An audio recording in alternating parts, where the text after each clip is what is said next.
باللہ السمیع العلیم العظیم الحفیظ بوجہ الکریم وسلطانہ القدیم من الرجس الخبیث المخبث الشیطان اللعین الرجیم وقبیلہ ونفخہ ونفثہ وہمزہ بسم اللہ الرحمن الرحیم۔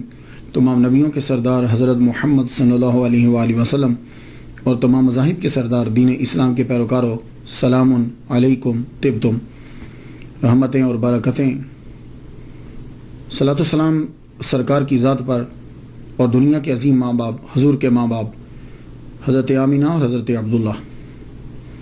آج کی گفتگو جو ہے وہ 33ویں مرحلے میں داخل ہو گئی۔ حاضر رحمت میں ربی حضرت امام مالک رحمۃ اللہ علیہ کے بارے میں گفتگو ہے۔ دوسرے امام ہیں یہ، فقہ کے اندر بہت بڑا مقام ہے ان کا۔ آئیے گفتگو شروع کرتے ہیں نام سے پہلے۔ آپ کا نام جو ہے مالک بن انس، نون کے اوپر زبر پڑھیں گے، بن مالک بن ابی عامر بن عمر بن حارث بن غیمان بن خثیل سا ہے، مدنی یمنی اصبحی۔ آپ کے والد گرامی کا نام جو ہے وہ انس ہے۔ یہ معذور تھے پاؤں سے، لیکن اللہ تعالیٰ نے ان کو مہارت دی تھی کہ یہ تیر بنا لیتے تھے لوہے سے۔ وہ جو تیر کام آتے تھے جنگ میں آتے وہ تیر بنایا کرتے، تو اس سے ہی گزر بسر جو ہے وہ آپ کی ہوتی تھی۔ والدہ کا نام جو ہے وہ عالیہ یا غالیہ ہے، لیکن مجھے عالیہ جو ہے نا وہ لگتا ہے اس لیے کہ بعض اوقات نقطہ جو ہے وہ ہو جاتا ہے اوپر نیچے۔ عالیہ جو ہے یہ ازدیہ قبیلہ سے تھی، ازد جو قبیلہ ہے، عالیہ ازدیہ کہا جاتا تھا۔ ولادت جو ہے امام مالک رحمۃ اللہ علیہ کی تذکرۃ الحفاظ میں ہے کہ آپ 93 ہجری میں پیدا ہوئے مدینۃ المنورہ کے اندر، اور آپ کا وصال بھی جو ہے وہ مدینۃ المنورہ میں ہی ہوا 180 ہجری کے اندر۔ ٹوٹل آپ نے 87 بہاریں جو ہیں وہ دیکھی، تو زمین پر 87 سال 87 ایئرز آپ جو ہیں وہ رہے۔ کسی نے خوب کہا ہے، فخر الائمۃ مالک نعم الامام السالک مولدہ نجم ہدا وفاتہ فاز مالک۔ کہتے ہیں کہ نجم 93 اس سے ان کی تاریخ پیدائش، اور فاز مالک 180 اس سے ان کی تاریخ وصال جو ہے وہ نکالی گئی۔ آپ کے نام کے ساتھ مدنی جو ہے، حضرت عمر رضی اللہ تعالیٰ عنہ کے بعد اگر کوئی مدنی ہے نا، سچا مدنی، تو امام مالک ہے۔ حقیقی طور پر آپ مدنی ہیں، مدینے کی ہر چیز سے آپ کو محبت۔ حضرت عمر رضی اللہ تعالیٰ عنہ سے تو بڑی محبت کرتے تھے۔ کیوں؟ حضرت عمر رضی اللہ تعالیٰ عنہ کی یہ آرزو تھی کہ میں مروں تو مدینے میں مروں، یہ آپ کی آرزو تھی۔ یہ بھی حضرت عمر رضی اللہ تعالیٰ عنہ سے بڑا پیار کرتے تھے، انہی کی طرح مونچھیں رکھی ہوئی تھی، اور انہی کے فتاوا پر، ان کے بیٹے کے فتاوا پر جو ہے وہ فتویٰ دیتے تھے، انہی کی فقہ کو زیادہ تر ترجیح دیتے تھے، انہی کی جگہ پر بیٹھتے تھے۔ تو اگر آپ مدنی کسی کو کہیں گے، صحیح طور پر مدنی اگر ہے کوئی، تو امام مالک رحمۃ اللہ علیہ۔ آپ کے اساتذہ زیادہ تر مدنی، آپ نے مدینہ کے استادوں سے، اساتذہ سے زیادہ تر جو ہے وہ سیکھا۔ آپ نے رہائش اختیار کی تو مدینہ میں، حالانکہ بارہا آپ کو خلفاء نے بلایا کہ بغداد آ جاؤ، اس جگہ پہ آ جاؤ جہاں جاتے، لیکن آپ نے مدینہ نہیں چھوڑا، تو رہائش اختیار کی مدینہ میں۔ آپ کو مدینہ سے اتنا پیار تھا کہ نئی درسگاہ نہیں کھولی۔ ہوتا ہے نا آدمی مشہور جب ہوتا ہے تو کہیں جا کر اور درسگاہ کھولتا ہے۔ آپ کو مدینہ سے اتنا پیار تھا کہ آپ نے مسجد نبوی کے اندر ہی سرکار کے روضہ اطہر کے سامنے ہی جو ہے وہ درسگاہ بنا لی، وہیں آپ بیٹھ کر پڑھایا کرتے تھے۔ مدینہ سے اتنا پیار تھا، کوئی مسئلہ آپ کو قرآن یا حدیث سے نہیں ملتا تو مدنی فقہا کے مسئلے کو ترجیح دیتے۔ اور مدینہ سے اتنا پیار تھا کہ چونکہ زندگی میں ایک حج فرض ہے صاحب استطاعت کے لیے، تو بس ایک حج ہی کیا، اس کے بعد دوبارہ حج کرنے نہیں گئے کہ کہیں رستے میں میرا وصال نہ ہو جائے، میں چاہتا ہوں کہ میں مروں تو مدینہ کے اندر مروں۔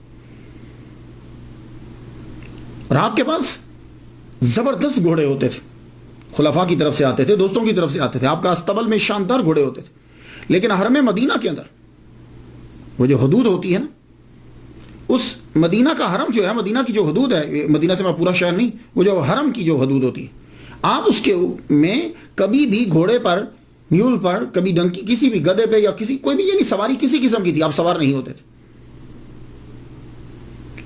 اور میں نے تو یہاں تک سنا ہے کہ آپ در و دیوار کے ساتھ لگ کر چلتے تھے کہ شاید اس دیوار کو حضور کا ہاتھ لگا ہو تو آپ بعض اوقات چومنے لگ جاتے تھے.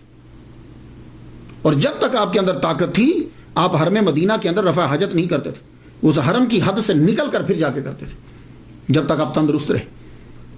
تو مدنی جو ہیں وہ یہ آج کے دور کے اندر بھی میں جھلک دیکھتا ہوں. یہ لفظ مدینہ کا استعمال جو آج کے دور کے اندر ہوا ہے، یہ امیر دعوت اسلامی مولانا الیاس قادری مدث ذیل العالی، ان کی ہر چیز کے اندر جو ہے وہ میں لفظ مدینہ کا استعمال دیکھتا ہوں. کسی کو بلانا ہو تو اوے نہیں کہتے، مدینہ. اور اگر لڑکا ہے کوئی تو نام تو ہے لیکن کہیں گے مدنی منا تلاوت کرے گا. چینل ہے تو مدنی چینل. اور اگر کسی کو چپ کرانا ہے تو یہ نہیں کہیں گے چپ کرو بھائی کفل مدینہ لگاؤ. مدنی بہاریں، مدنی پھول، جو نسائے ہیں اس پہ لکھا جاتا ہے مدنی پھول ہی. اور جب کہ لوگ جا رہے ہوں تو کہتے ہیں مدنی قافلہ جا رہا ہے. اور عالمی مدنی مرکز سے رابطہ کریں. باب المدینہ، مکتبۃ المدینہ، غم مدینہ، مدنی عملہ سے درخواست ہے، یعنی جو کام کر رہے ہیں لوگ. مدنی علاج، کوئی بیماری ہوگی تو جاؤ علاج کرو، مدنی علاج کرو. ایون کہ امیر دعوت اسلامی ریاض قادری صاحب جب مدینہ شریف میں جاتے ہیں تو ان کے ہاتھ میں جو ہے وہ ایک باٹل ہوتی ہے. وہ کیا کرتے ہیں کہ جو ہی حرم شروع ہوتا ہے تو اس باٹل سے وہ اپنے پاؤں دھو لیتے ہیں، جوتا اتار دیتے ہیں، ننگے پاؤں جو ہیں وہ وہاں پھرتے رہتے ہیں. تو مجھے تو ایک صاحب نے بتایا تھا کہ جب یہ مدینہ کی جو خاک ہوتی ہے نا، جو حضور صلی اللہ علیہ وآلہ وسلم کی جو بڑی متبرک ہے، اسے پکڑ کر یوں آنکھوں کے اوپر جو ہے وہ لگاتے رہتے. ایون کہ اگر آپ الیاس قادری صاحب مدث ذیل العالی امیر دعوت اسلامی، ان کے جو سگنیچر ہیں، دستخط جو ہیں، آپ دستخط دیکھیں گے تو اس کے اندر بھی مدینہ لکھا ہوا ہوتا ہے. تو ایک بات یاد رکھیے گا، یہ جو لوگ عروج پہ پہنچتے ہیں نا، یہ مدینہ کی خاک کی وجہ سے پہنچتے ہیں. میرا تو آپ لوگوں کو تو مجھے معلوم نہیں ہے، لیکن میرا یہ ہے کہ دو چیزیں بیس ہیں، توحید اور عشق مصطفیٰ. میں تو یہ دیکھتا ہوں بس، توحید اور عشق مصطفیٰ. اب اس کا مطلب یہ نہیں ہے اب جس کو عشق ہوگا وہ حضور کا کلمہ بھی پڑھے گا اور حضور کی تابع فرمانی بھی کرے گا. یہ بات یاد رکھیے. اب یہ نہیں کہ جس کو عشق ہو تو داڑھی کٹائی ہوئی اس نے اور وہ چرس پی رہا ہے نماز میں، ایسا نہیں ہوتا. وہ عشق ہے ہی نہیں ہے.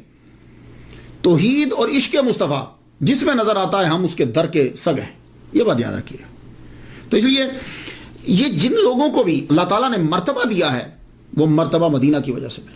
مجھے ایک صاحب بتا رہے تھے کہ ڈاکٹر طاہر القادری صاحب مدینے کی گلیوں کے اندر گھومتے رہتے ہیں. ایک دفعہ تو کسی نے ان کا پاسپورٹ پکڑ لیا. وہ کہہ رہے بھائی یہ مدینے کی گلیوں میں کیوں گھوم رہے ہیں؟ اور ایسے ایسے بھی لوگ ہیں کہ وہاں جا کر بھیس بدل کر کام کرتے رہتے ہیں، وہاں کے وضو خانے کو صاف کرتے رہتے ہیں. اللہ تعالیٰ ایسے عزت نہیں دیتا. اس لیے آپ لوگ دیکھو تصوف کے اندر یہ ہے توحید اور عشق مصطفیٰ. کسی میں توحید ہے اور عشق مصطفیٰ نہیں، وہ بھی بندہ ابھی تک کامل نہیں ہوا. توحید اور عشق مصطفیٰ جس میں دیکھو دیوانے ہو جاؤ اس پہ. تو امام مالک حقیقی مدنی، جیے تو مدینہ میں، قبر ہوئی تو مدینہ میں، زندگی گزار دی مدینہ میں، مدینہ کے لوگوں کو ترجیح دی، مدینہ مدینہ کر دیا.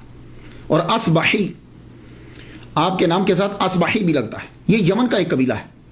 ابو عامر پہلے تھے کہ جو یمن سے آئے تھے اور حضور صلی اللہ علیہ وآلہ وسلم کے ہاتھ پر اسلام قبول کیا. اور یہ غزوہ بدر کے علاوہ تمام غزوات میں محمد مصطفیٰ صلی اللہ علیہ وسلم کے ساتھ شریک ہوئے. تو یہ چونکہ قبیلے کے ساتھ تعلق رکھتے تھے، اس قبیلے کے ساتھ، اسی لیے امام بنی اصبح قبیلہ تھا نا یمن کا، تو امام مالک بن انس اصبحی جو ہے یہ کہہ رہا ہے. تو یمنی، چونکہ آپ کے آباء و اجداد جو ہیں وہ یمن میں رہتے تھے تو یمن سے آئے تھے، اس لیے آپ کے نام کے ساتھ آپ لوگ یمن بھی جو ہیں وہ یمنی بھی پڑھیں. اب آ جائیے گفتگو آگے شروع کرتے ہیں. امام مالک رحمۃ اللہ علیہ، آپ کا خاندان جو ہے وہ علمی گھرانہ ہے. کوئی نہ کوئی وجہ ضرور ہوتی ہے کہ آدمی جب بلندی پہ پہنچتا ہے نا تو کوئی نہ کوئی چیز ضرور آتی ہے. آپ کا گھرانہ علمی گھرانہ، بھائی آپ کے پڑھے ہوئے، دادا صاحب علم، پردادا صاحب علم، باپ علم کا قدردان. اب تفاوت تو فرق تو ہوتا ہے نا, مراتب تو ہیں. امام مالک کے والد گرامی رات کو کھانا اکٹھا کھاتے, ٹیبل پہ جب بیٹھ جاتے تو آپ اپنے بیٹوں سے کوئی نہ کوئی مسئلہ ضرور پوچھتے, اور یہ آپ لوگوں کو بھی کرنا چاہیے, خاص طور پہ آپ لوگ جو امریکہ میں ہو, یورپ میں ہو. میری تقریر تو خیر ہر تقریباً سنی جاتی ہے. آپ جب بیٹھو تو بیٹے سے مسئلہ پوچھو, وضو کیسے کرتے ہیں, ٹائم کیا ہے, اس طرح کے نمازوں کے ٹائم کیا ہے, نمازوں کے نام کیا ہیں, مہینوں کے نام کیا ہیں, تو وہ اپنے بچوں سے پوچھتے. فقہ کا مسئلہ آپ نے امام مالک سے پوچھا, تب چھوٹے تھے وہ, امام مالک سے پوچھا, وہ جواب نہ دے پائے, آپ کو بڑا غصہ آیا, آپ نے انتہائی کھانے کی ٹیبل کے اوپر ڈانٹا. آپ کی والدہ جو ہیں وہ بھانپ گئی, رخ کو موڑ دیا انہوں نے. وجہ کیا تھی؟ ڈاکٹر ہشام ہیں, یہ اچھے مورخ ہیں, بولتے بھی اچھا ہیں, تاریخ پر بڑا عبور حاصل ہے ان کو. کہنے اصل میں امام مالک رحمۃ اللہ علیہ کو بچپن میں ان کا رجحان ہو گیا ان لوگوں کی طرف کہ جو لوگ گاتے ہیں. اور آپ کو معلوم ہے کہ جب آدمی چھوٹا ہوتا ہے نا تو وہ چاہتا ہے کہ میں بھی پاپولر ہو جاؤں, میں مشہور ہو جاؤں. تو آپ دیکھتے تھے کہ جو لوگ گاتے ہیں یہ لوگ بڑے مشہور ہوتے ہیں, تو آپ کا دل کرتا تھا کہ میں سنگنگ کی طرف میں چلا جاؤں. آپ کی والدہ جو ہیں, اب آپ کے والد آپ لانا چاہتے ہیں دین کی طرف, تو آپ کی والدہ سمجھ گئی, بولی بات کو موڑا, کا میں خود سمجھاتی. کھانا ختم ہونے کے بعد آپ لے کر گئی, بیٹے کو سمجھا, کہتے بیٹے دیکھو یہ جو اداکار اور اداکارائیں ہوتی ہیں, یہ سیلیبریٹیز جو ہیں, یہ بیٹے جوانی تک لوگ ان کے دیوانے ہوتے ہیں. جب جوانی ختم ہو جاتی ہے نا تو لوگ بوڑھے ہو جاتے ہیں, جب وہ بوڑھے ہوتے ہیں نا تو لوگ دیندار ہو جاتے ہیں. تو جب دیندار ہوتے ہیں نا تو پھر وہ سمجھتے ہیں یہ کام برا تھا, تو پھر وہ ان کے فین نہیں رہتے.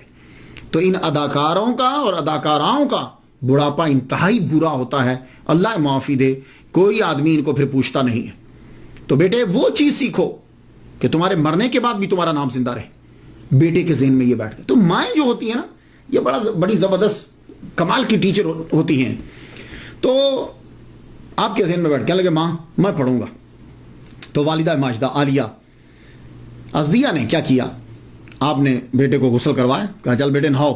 نہا کیا ہے, خوبصورت لباس پہنوایا. وہ اتنے غریب نہیں تھے, مہنگا لباس پہنایا اپنے بیٹے کو, اور سر کے اوپر پگڑی رکھی. یہ جیسے آپ نے دیکھا نا مدنی منع دیکھے آپ نے, سر کے اوپر پگڑی ہوتی, تو پرانے زمانے میں پگڑی رکھتے تھے, پگڑی رکھی, لیکن قد چھوٹا, پگڑی بڑی رکھی, کہنے چل بیٹا چل. تو امام مالک کی والدہ محترمہ آپ کو لے کر سیدھا مسجد نبوی چلی گئی. مسجد نبوی میں چلی گئی. مسجد نبوی اس وقت دنیا کی بڑی یونیورسٹیز جیسی ایک یونیورسٹی تھی. Can you believe 70 classes Masjid Nabawi میں لگتی تھی, 70 کلاسز. ابھی بھی میں گیا ہوں تو میں نے دیکھا کہ وہاں بھی آپ بھی اگر کوئی جائے نا عشاء کے قریب, مغرب کے بعد, تو آپ کو وہاں ایک آدمی یہاں پڑھا رہا ہے, ایک آدمی یہاں پڑھا رہا ہے, ایک آدمی یہاں پڑھا. آج بھی کلاسز لگتی ہیں.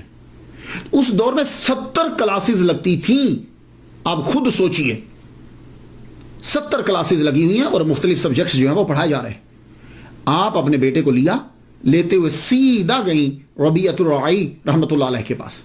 ان کے پاس جا کے بٹھا دیا اور کہا یہ میرے بیٹے کو آپ پڑھائیے. تو اپنے بیٹے سے کیا کہا, اب یہ جملہ سننے والا دیکھیے, یہ جو اتنی ریسرچ کرتا ہوں اور آپ کی طرف لاتا ہوں, اس میں آپ لوگوں کے لیے 1 2 3 باتیں ضرور ہوتی ہیں اور وہ آپ نے کیچ کرنا ہوتی ہیں. اب کیا کہا اپنے بیٹے سے والدہ ماجدہ نے, سن لیجئے, اور آپ بھی یہی کہا کریں بچوں کو. کہا بیٹے ان کا علم سیکھنے سے پہلے ان سے ادب سیکھو. علم سیکھنے سے پہلے, یعنی جو اللہ نے ان کو علم دیا ہے وہ علم سیکھنے سے پہلے ان سے ادب سیکھو, مینرز سیکھو, یہ چیزیں ان سے سیکھو, اس کے بعد پھر علم سیکھنا. امام مالک رحمۃ اللہ علیہ کو اپنے استاد سے محبت ہو گئی, عقیدت ہو گئی. ان کی ذرا نظر کمزور تھی, تو آپ ان کو گھر لے کر جاتے, اور جب کلاسز ہوتی تو گھر سے لے کر بھی آتے. اب بینیفٹ یہ ہوا کہ ایک تو عقیدت بڑھ گئی, استاد خاص طور پر ان کو سکھانے لگ گئے, اور کلاسز میں جو سبق ہوتا اسے ایکسٹرا جو ہے امام مالک پڑھتے, اتنا شوق پیدا ہو گیا. اور پھر بعض اوقات امام مالک اپنے استاد کی توجہ حاصل کرنے کے لیے یہ بھی ٹرک کرتے, گھر سے اتنی کھجوریں لے آتے, کھجوریں لا کے باقی اسٹوڈنٹس کو بانٹ دیتے, وہ کھجوروں میں لگ جاتے, آپ استاد سے سبق لیتے رہتے. یہ ایک چیز تھی کہ آپ چاہتے تھے کہ میرے زیادہ سے زیادہ توجہ استاد کی میری جانب ہو جائے. اللہ اکبر جل شان. 7 سال تک آپ نے حضرت ربیعۃ الرائی رحمۃ اللہ علیہ سے علم سیکھا. 7 سال تک. بہت لمبا عرصہ ہوتا ہے. 7 سال بہت لمبا عرصہ. آج کل تو 7 سال میں بندہ علامہ بن جاتا ہے. 7 سال بہت عرصہ ہوتا ہے. تب بھی ایک ہی استاد کے پاس. ایک دفعہ آپ کی سسٹر نے ابا سے کہہ دیا, ابا بہت ٹائم لگا رہے ہیں مالک. کہا بیٹے نہیں, وہ حدیث سیکھ رہا ہے, نبی صلی اللہ علیہ وآلہ وسلم کا فرمان سیکھ رہا, اسے سیکھنے دو. 7 سال ان سے سیکھا. ان کے بعد امام مالک کے دوسرے استاد حضرت عبداللہ بن ہرمز رحمۃ اللہ علیہ. میں یہاں ایک بات عرض کرتا جاؤں. یہ عبداللہ بن ہرمز کون ہے؟ میرے سامعین جو ہیں وہ ریسرچ کریں گے تو خیر ہر چیز حاصل کر سکتے ہیں, لیکن عام طور پر یہ کون ہے؟ یہ غلام ہیں. کن کے غلام ہیں؟ حضرت ابو ہریرہ رضی اللہ تعالیٰ عنہ کے غلام ہیں یہ. اب یہاں ایک نقطہ عرض کر جاؤں, کیونکہ کچھ ٹاپکس ایسے ہوتے ہیں پتہ نہیں کب بناؤں گا کب بولوں گا, لیکن ایک ایک بات آپ کو دیتا جاؤں. آج کل یہ مشہور کیا جاتا ہے کہ اسلام جو ہے یہ غلامی کو عروج دیتا ہے, اور ہم لوگوں نے غلامی کو ختم کیا ہے. صرف لفظی غلامی کو ختم کیا ہے, مانوی تو جاری ہے. مانوی تو آج بھی غلامی جاری ہے. تو صحابہ کرام کیا کرتے تھے؟ وہ غلام لیتے تھے, اڈاپٹ کرتے تھے بچوں کو, یا اپنے غلام کے بچے کو اڈاپٹ کر لیتے تھے, یا غلام اڈاپٹ کر لیتے تھے. پھر اس کو وہ سارا علم سکھاتے تھے. اسی لیے جا کر دیکھ لیجئے کہ آپ بڑے بڑے مفسرین, محدثین, مفکرین کے اندر آپ کو غلام زادے نظر آئیں گے. اب یہی حضرت عبداللہ ابن ہرمز رحمۃ اللہ علیہ, حضرت ابو ہریرہ رضی اللہ تعالیٰ عنہ نے ان کو اڈاپٹ کیا اور ان کو پوری حدیث سکھائی. اب آپ خود سوچئے کہ ان کے پاس کتنی حدیث ہوں گی. تو ہمارے ہاں یہ چیز نہیں ہے. بڑے بڑے مفکر. اور بھی ایک یہاں اور سن لیجیے. اب غلام کا درجہ اس دور میں غلام کی کیا کیٹیگری ہوتی ہے؟ یعنی آپ کے معاشرے میں جو کمین ہے نا, کم تر درجے کا, اس کے برابر غلاموں کا درجہ ہوتا تھا. اب آپ اندازہ کر لیجیے. لیکن وہ لوگ یہ سمجھتے تھے کہ اس شخص کے پاس علم ہے, یہ خوبی رکھتا ہے, وہ اس کی عزت کرتے تھے. خود اب امام مالک دیکھ لیجیے نا کہ عبداللہ بن ہرمز 8 سال ان سے سیکھا اور یہ غلام ہے. یہاں سے آپ کو غلاموں کا مقام معلوم ہو جائے گا. نافع کون ہے؟ جو سب سے زبردست چین ہے, یہ عظیم محدث اور سکالر, یہ حضرت عبداللہ بن عمر کے غلام ہے. اور اکرمہ کون ہے؟ عظیم مفسر اور سکالر, حضرت اکرمہ. یہ کون ہے؟ کہتے ہیں یہ عبداللہ بن عباس کے غلام. وہ ایک اکرمہ آپ کے ذہن میں آ رہا نہیں, وہ نہیں ہے. محمد بن سیری عظیم سکالر, یہ غلام تھے صحابی مصطفیٰ انس بن مالک ہے. تو عبداللہ ابن ہرمز رحمۃ اللہ علیہ سے 8 سال تک ان سے جو ہے وہ علم سیکھا. ظاہری علم بھی سیکھا اور باطنی بھی سیکھا, جس کو آپ تصوف کہتے ہو. تو آپ نے فرمایا کہ میں نے سارا علم جو ان سے سیکھا وہ لوگوں کو میں نے بتایا نہیں. تو ان سے آپ نے تصوف کا بھی علم جو ہے وہ سیکھا ہے. تب تصوف اور صوفیزم, ابھی یہ نام اصطلاحات جاری نہیں ہوئی تھی. تو حضرت عبداللہ بن عمر رضی اللہ تعالیٰ عنہ کے شاگرد نافع سے بھی سیکھا. النافع عن عبداللہ بن عمر رضی اللہ تعالیٰ عنہ کا گولڈن چین جو ہے, سب سے زبردست سند جسے کہا جاتا ہے, وہ امام مالک روایت کرتے ہیں نافع سے, نافع روایت کرتے ہیں عبداللہ بن عمر سے, حضرت عبداللہ بن عمر رضی اللہ تعالیٰ عنہ روایت کرتے ہیں محمد مصطفیٰ صلی اللہ علیہ وسلم. کہتے ہیں ٹاپ کی چین یہ چین ہے. اور آپ کے جتنے اساتذہ ہیں وہ زیادہ تر تابعین ہیں, اور وہ تمام کے تمام جو ہیں وہ رہائشی ہیں مدینہ کے. اس لیے کہا جاتا ہے کہ آپ نے تقریباً 300 تابعین سے جو علم جو ہے وہ سیکھا, 300 تابعین سے. اب علم سیکھنے کے لیے پیسے درکار ہوتے ہیں. ہم لوگ تو یہ سمجھتے ہیں کہ لوگوں نے علم ایسے ہی سیکھ لیا. نہیں, اس وقت پیسے چاہیے ہوتے تھے. لاکھ دینار لگا دیا علم حدیث سیکھنے کے اوپر, تو فیس دینا پڑتی تھی. تو ایک دفعہ ضرورت پڑ گئی آپ کو, دوران علم کتابوں کی ضرورت پڑ گئی. تو آپ نے کیا کیا؟ آپ نے چھت کے اندر لکڑیاں تب لگتی تھی, تو وہ لکڑی بڑی قیمتی تھی. آپ نے چھت کو توڑا اور وہ لکڑی جو ہے وہ نکال کے بیچ کے اسے جا کے کتابیں لے کر آئے. اللہ اکبر جل شانہ. تو آپ کے جو اساتذہ ہیں ان میں سے عبداللہ بن دینار, ان سے سیکھا. محمد ابن منکدر سے سیکھا. ابن شہاب زہری سے سیکھا. یہ ابن شہاب جو ہیں اللہ اکبر جل شانہ, یہ بھی ان کے استاد ہیں. زبردست فقہ کا تو ان کے پاس ایک ذخیرہ تھا. اور جو بھی شاگرد ان کے پاس سیکھنے کے لیے آتے, اور امام مالک رحمۃ اللہ علیہ جب جاتے تو یہ کہتے تھے نوٹ بک لے کر آیا کرو, سلیٹس لے کر آیا کرو. تو آپ لے کر جاتے, اس کے اوپر بھی لکھتے. کہتے لکھنا بہتر ہوتا ہے, لکھ لیا کرو, لیکن یہ نہیں ہے کہ اب تم صرف لکھنے پر ہی کرو, ایجاد بھی کرو. اس لیے جب امام مالک ان سے پڑھتے ابن شہاب سے، تو جب وہ لکھ چکتے تو اس کے بعد کہتے آپ زبانی سناؤ، تو پھر آپ ان سے زبانی سنا کرتے تھے۔ اللہ تعالیٰ نے امام مالک رحمۃ اللہ علیہ کو اتنا حافظہ عطا فرمایا تھا، 1,00,000 احادیث مبارکہ جو ہے وہ آپ کو لاکھوں حدیثیں یاد تھی، لاکھوں حدیثیں جو آپ نے یاد کی۔ 17 سال کی عمر تک آپ نے لاکھوں حدیثیں جو ہیں وہ یاد کری۔ آپ کے اساتذہ میں سے ایک استاد جو ہیں وہ حضرت امام جعفر صادق رحمۃ اللہ علیہ بھی ہیں، آپ نے ان سے بھی علم سیکھا۔ اور آپ کی شورا آفاق جو کتاب ہے موطا امام مالک کے اندر 9 احادیث مبارکہ جو ہیں وہ آپ نے امام جعفر صادق سے لی ہوئی۔ علامہ جلال الدین السیوطی رحمۃ اللہ علیہ آپ کہتے ہیں کہ 95 اساتذہ جو ہیں شیوخ جو پڑھے تھے وہ آپ نے گنوا دیے جن سے آپ نے پڑھا۔ اور امام زرقانی رحمۃ اللہ علیہ نے یہ کہا کہ ٹوٹل آپ کے 900 اساتذہ تھے، 900، جن میں سے 300 صرف تابعین ہیں۔ اللہ اکبر جل شانہ۔ 21 سال کی عمر تک آپ نے جو سیکھنا تھا آپ نے سیکھ لیا۔ 21 سال کی عمر میں آپ فارغ ہوئے، فارغ ہونے کے بعد اب آپ مسجد نبوی کے اندر جو ہے وہ آپ پڑھانے لگے۔ تو آپ کیا سمجھتے ہیں کہ کوئی بھی آدمی آتا تھا تو مسجد نبوی میں پڑھانے لگ جاتا تھا؟ نہیں، 70 کلاسز ہیں تو کم از کم 70 استاد تو ہوں گے اندر بھائی، ہر کلاس کا ایک استاد، تو 70 تو ہوں گی کلاسیں۔ تو کیا امام مالک اٹھے اور جا کر پڑھانے لگ گئے اور مشہور ہو گئے؟ نہیں، آپ فرماتے ہیں کہ جب میں فارغ ہو کر جب میں نے تحصیل علم کر لیا تو 70 جید محدثین نے پہلے میرا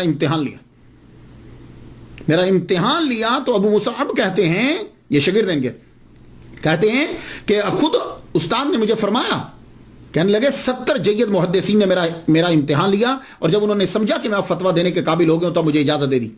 پھر اس کے بعد جو ہے وہ آپ نے شروع کیا پڑھانا مسجد نبوی کے اندر محمد مصطفیٰ صلی اللہ علیہ وآلہ وسلم کی۔ آہستہ آہستہ آپ کا حلقہ جو ہے وہ بڑھنے لگا۔ آپ نے اپنی رہائش حضرت عبداللہ ابن مسعود رضی اللہ تعالیٰ عنہ کے گھر میں رکھی، وہاں رہنے لگے آپ۔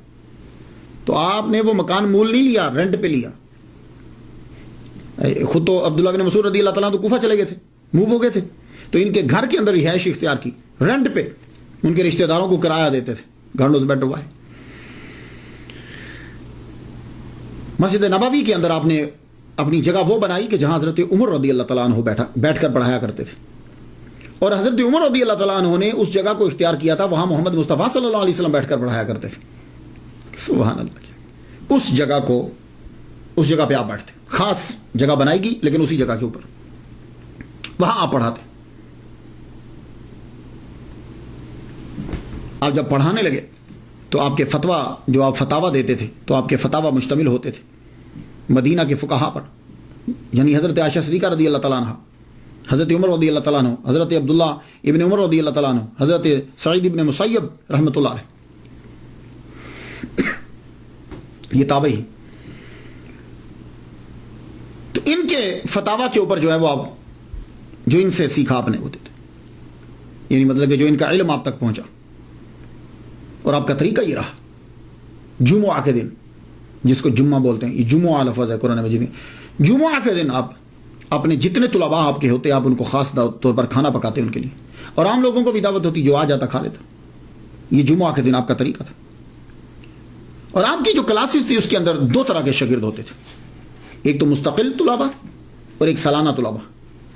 مستقل طلباء جو ہیں آپ کے مشہور طلباء میں سے امام محمد بن حسن شیبانی حنفی، جو امام اعظم رحمہ اللہ کے شاگرد ہیں، وہ ان کے بھی شاگرد ہیں، 3 سال انہوں نے ان سے پڑھا ہے۔ لیکن امام محمد بن حسن شیبانی رحمۃ اللہ علیہ حنفی رحمۃ اللہ علیہ کا احسان ہے مالکی مذہب کے اوپر۔ آپ جانتے ہیں وہ کیوں؟ وہ کس طرح کہ امام مالک رحمۃ اللہ علیہ کے دوسرے شاگرد جنہوں نے امام مالک کی فقہ کو افریقہ، سسلی آئلینڈ یہاں جو ہے وہ پھیلایا ہے، بہت مشہور شاگرد ہیں، اسعد ابن الفراد، ان کو پڑھایا ہے۔ استنباط و استخراج کا طریقہ جو ہے، اصول فقہ جو ہیں، وہ امام محمد بن حسن شیبانی رحمۃ اللہ علیہ نے پڑھا ہے۔ یہ اسد ابن الفراد جو ہیں، یہ سسلی کے آئی لینڈ جو ہیں، آئی لینڈ سسلی جو ہے وہاں کے رہنے والے تھے، اور یہ فوج کے چیف بھی رہے، اور جہاد کرتے ہوئے جو ہے وہ شہید ہو گئے۔ یہ جب پڑھنے کے لیے آئے تو امام مالک رحمۃ اللہ نے جب دیکھا کہ ان کے اندر یہ چیز ہے کہ یہ چاہتے ہیں کہ مجھے جو ہے وہ مسائل نکالنے کا طریقہ ہے، تو آپ نے فرمایا کہ تو اگر یہ چیز پڑھنا چاہتا ہے تو تجھے وہاں کوفہ جانا پڑے گا۔ تو امام محمد بن حسن شیبانی رحمۃ اللہ علیہ جو ہیں ان کے پاس بھیجا، اور یہ خود بھی شاگرد ہیں امام مالک، اور آپ کے ایک اور مشہور شاگرد ہیں یحییٰ ابن یحییٰ بن کثیر بن واسلاس ابن شملل بن منقایہ۔ یہ میں طلباء کے لیے بولتا ہوں، جن لوگوں نے لکھنا یا بولنا ہوتا ہے ان کے لیے میں بول دیتا ہوں، عام لوگوں کے لیے تو اتنا ہی کافی ہے۔ یحییٰ بن کثیر بن واسلاس ابن شملل بن منقایہ بربری، یہ 20 سال کی عمر میں امام مالک سے ملنے کے لیے آئے۔ موطا انہوں نے پہلے سے یاد کر لی ہوئی تھی، 14 مرتبہ آ کر انہوں نے موطا جو ہے یہ امام مالک رحمۃ اللہ علیہ کے سامنے سنائی ہے انہیں، اور انہی کی موطا جو ہے وہ بہت مشہور ہے۔ یا ویسے تو اس کے بہت سے نسخے کیے گئے ہیں، لیکن ان کی موطا لکھی ہوئی جو ہے وہ بہت مشہور ہے، ان کی جو کاپی۔ انہوں نے 82 سال جو ہے وہ عمر پائی، اور طرز زندگی بالکل حضرت امام مالک جیسا تھا، انہی کی طرح رہن سہن، کپڑے بالکل انہی کی طرح، طرز زندگی انہی کی طرح تھی۔ اور آپ کی جو ہے وہ دربار تک رسائی تھی، اندلس کے اندر ارد گرد میں کوئی جج نہیں لگ سکتا تھا آپ کی پرمیشن کے بغیر، تو آپ قاضی القضات سمجھ لیجیے، تو آپ جج کی اپوائنٹمنٹ آپ کیا کرتے تھے۔ اور دوسرے شاگرد عیسیٰ بن دینار ہیں، انہوں نے دیار مغرب میں مالکی مذہب کی ترویج کی ہے۔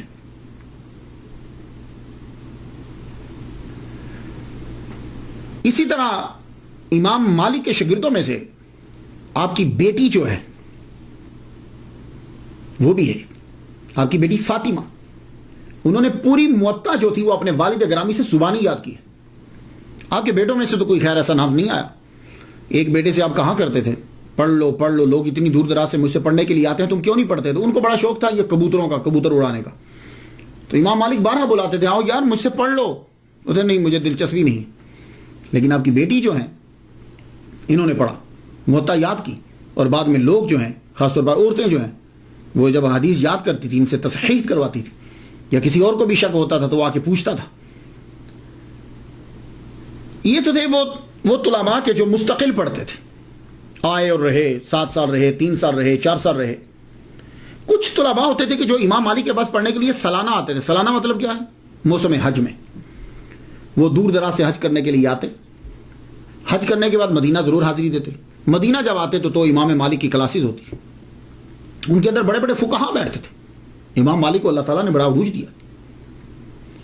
آپ اس سے اندازہ لگائیے کہ آپ کے حلقہ کے اندر، آپ کے درس کے اندر امام اعظم رحمۃ اللہ علیہ بھی تشریف لائے۔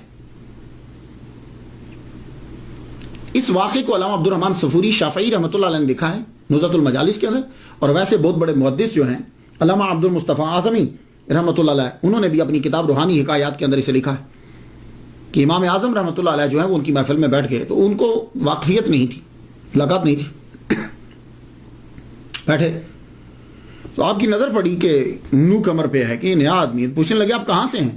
کہا عراق سے ہوں۔ کہا اچھا آپ شہر نفاق سے ہیں؟ وہ بس کوئی موج تھی، کہنے لگے اچھا وہی عراق جو شہر نفاق ہے؟ تو امام اعظم ابو حنیفہ نعمان بن ثابت رحمۃ اللہ علیہ فرما لگے اجازت ہے ایک آیت پڑھ دوں؟ کہا کہ ہاں ضرور پڑھیے۔ تو امام اعظم جو ہیں وہ آیت پڑھنے لگے، سورہ توبہ کی آیت نمبر 101، وَمِمَّنْ حَوْلَكُم مِّنَ الْأَعْرَابِ مُنَافِقُونَ وَمِنْ أَهْلِ الْعِرَاقِ مَرَضُوا عَلَى النِّفَاقِ، اور تمہارے گرد و نواح کے دیہاتی گنواروں میں بعض منافق ہیں اور بعض بشندگان عراق۔ اصل میں یہاں عراق نہیں ہے، یہاں مدینہ ہے، لیکن آپ نے مدینہ پڑھا نہیں، ادب کا تقاضا، آپ نے اس نہیں پڑھا۔ اور یہ لوگ نفاق پر اڑے ہوئے ہیں، مردوا علی النفاق۔ امام مالک حافظ تھے، ایک دم سے اچھل پڑے، کہنے لگے کیا کر رہے ہیں آپ؟ آیت تو صحیح پڑھیے۔ آپ نے فرمایا اچھا تو پھر آپ پڑھ دیجئے، صحیح کیسے؟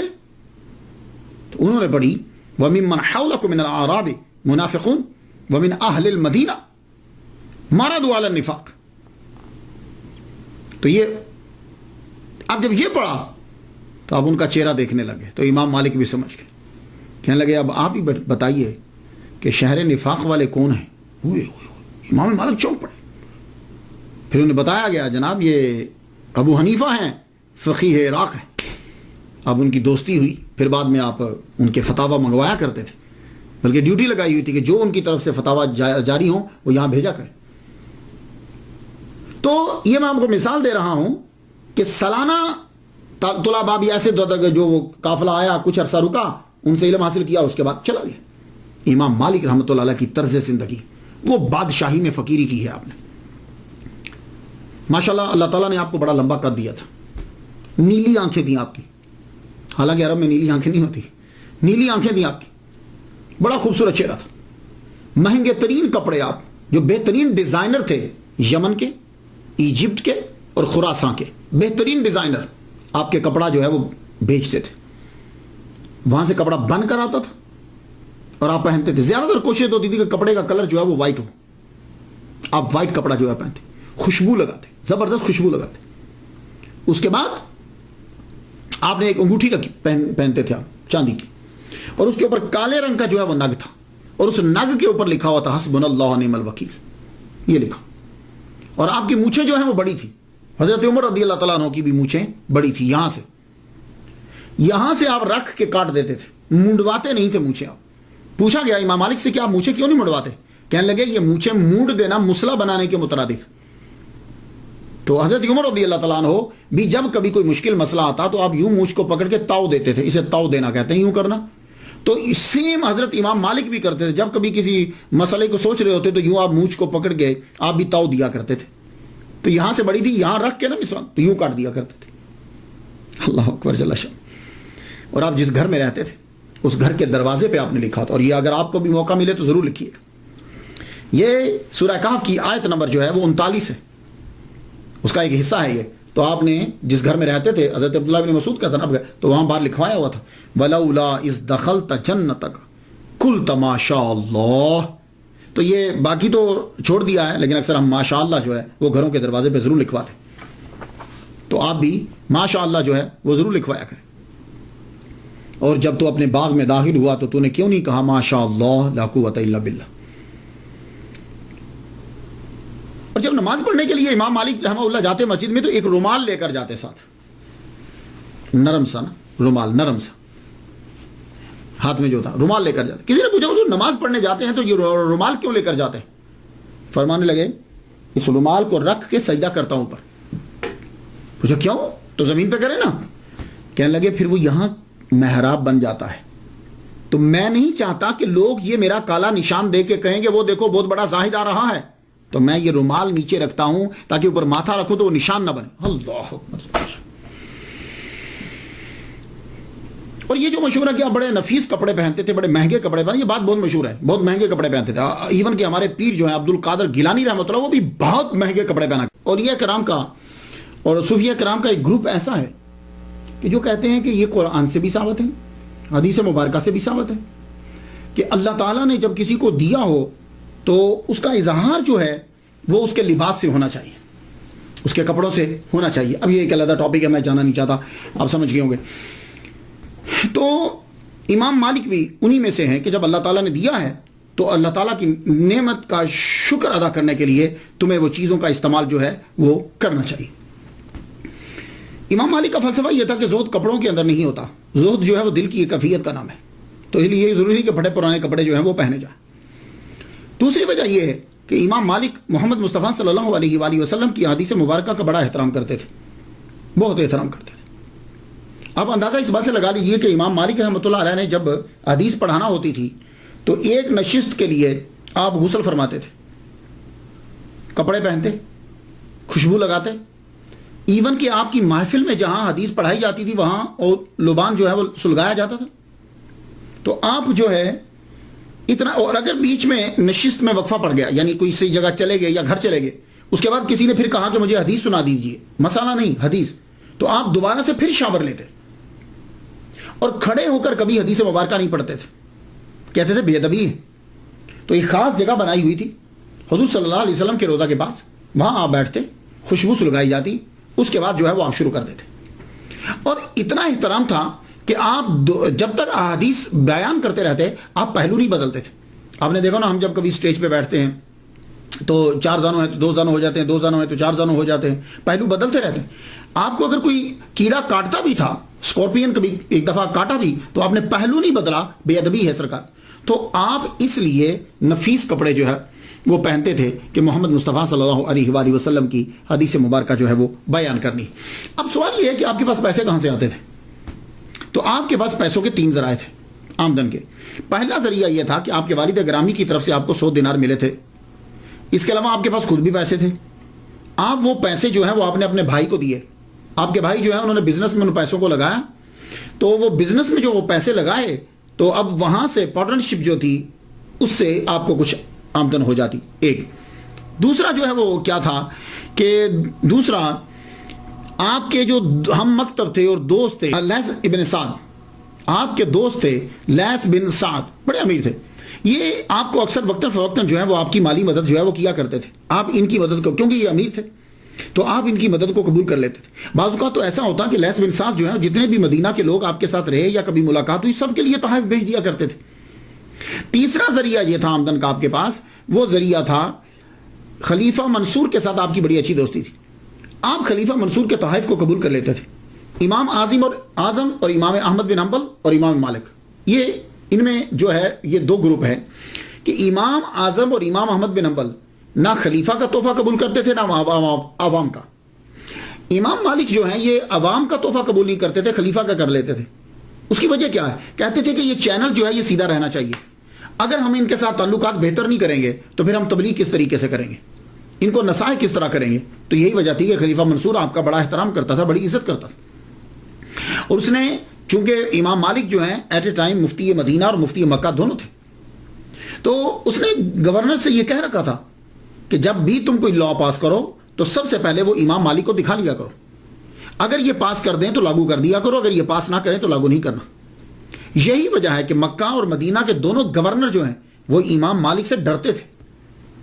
ان کی جرت نہیں ہوتی تھی کہ وہ ان کے دروازے پہ چلے جائے. آپ کو یاد ہوگا جب میں نے امام شافعی رحمۃ اللہ علیہ کا تذکرہ کیا تو امام شافعی گورنر مکہ کا لیٹر لے کر آئے تھے گورنر مدینہ کے نام. تو گورنر مدینہ سے یہ کہا کہ آپ چلیے امام مالک سے میری سفارش کر دیجئے. تو گورنر مدینہ نے یہ کہا تھا امام شافعی سے، بیٹے تو اگر مجھے یہ کہے نا کہ میں مدینہ سے پیدل چلا جاؤں مکہ اور مکہ سے پیدل آ جاؤں مدینہ، یہ میرے لیے آسان ہے، مگر یہ بڑا مشکل ہے کہ میں جا کے تیری سفارش کروں.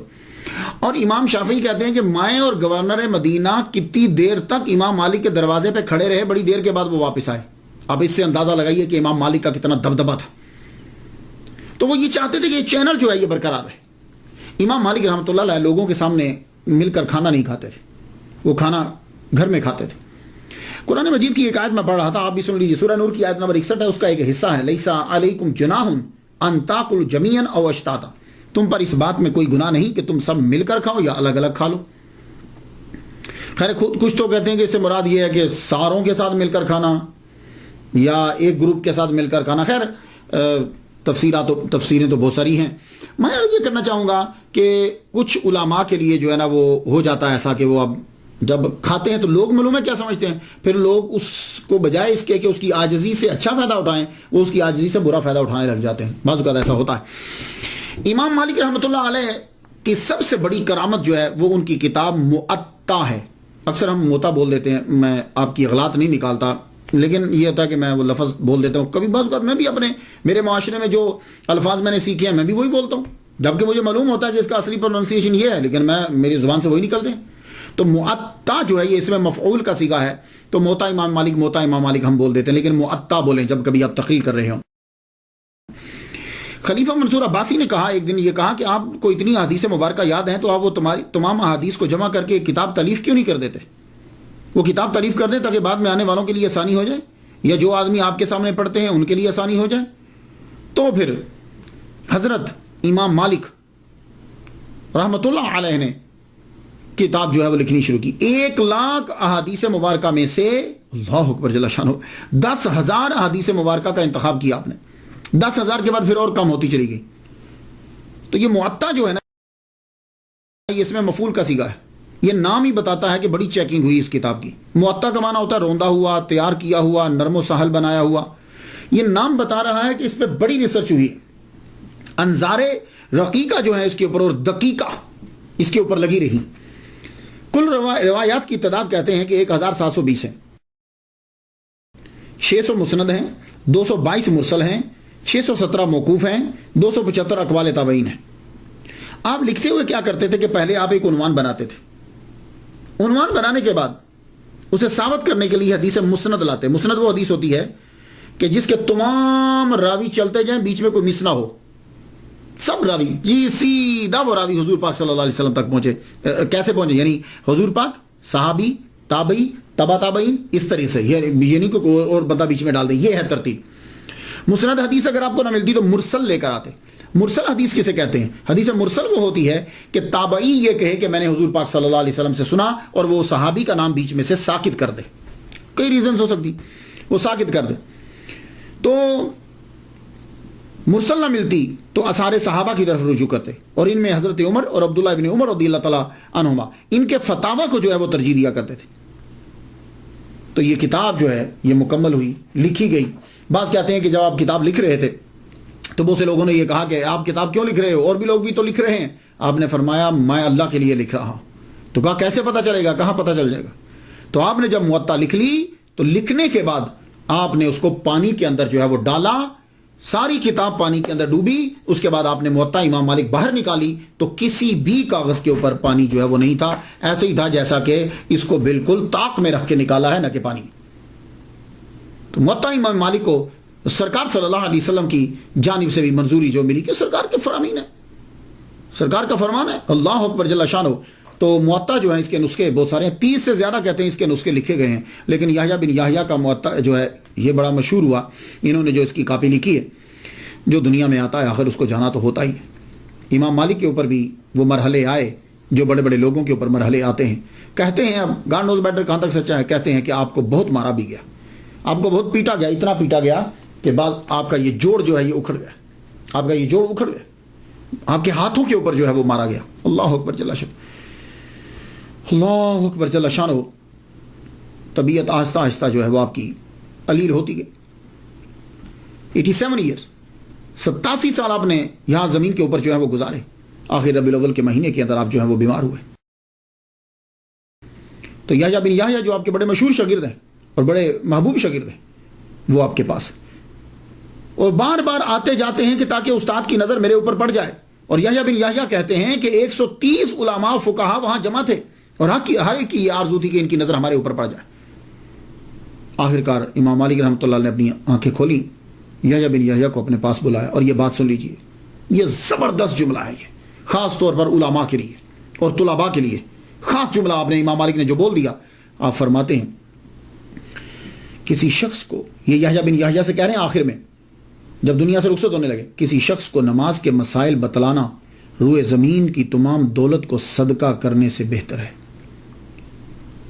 اور یحییٰ کسی شخص کی دینی الجھن دور کرنا 100 حج کرنے سے افضل ہے۔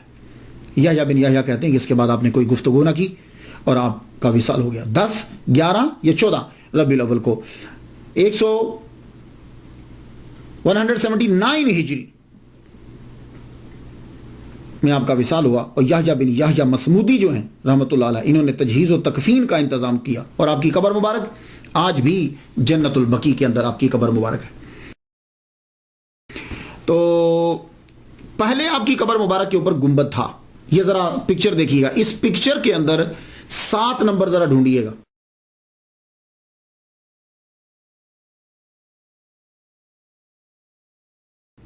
سات نمبر ڈھونڈیے گا، وہ 7 نمبر جو ہے وہ گنبد بنا ہوا ہے امام مالک کی قبر پہ۔